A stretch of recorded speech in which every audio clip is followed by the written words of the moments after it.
Hey, this is Truman with Park Tool, and in this video we're going to be going over the proper use of a beam style torque wrench.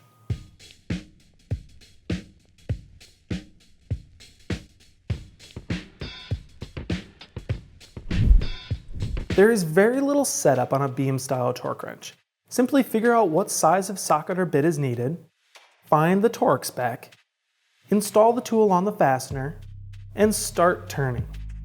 As you turn with more and more force, you will see that the main beam deflects and the pointer will start to move further and further away from zero, until it reaches your desired torque.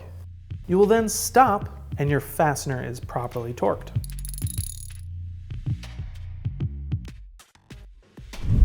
When using a beam style torque wrench, try to apply the force at a 90-degree angle to the wrench handle. Also, try to apply that force as close to the center of the handle as possible.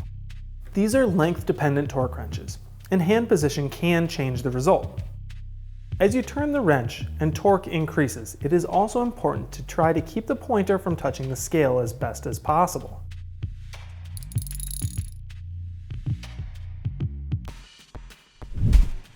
If you notice that the tip does not line up with zero on the scale, you can simply bend the beam until it does. These are simple wrenches that do not require reference torque to calibrate, and simply bending the beam to line up with zero is adequate calibration. It is not advised to have these bouncing around in a toolbox. Wipe it down with WD-40 or CLP before storing. Store the wrench in a clean, dry area. I hope you found this video useful. We'll see you next time. Have a great day.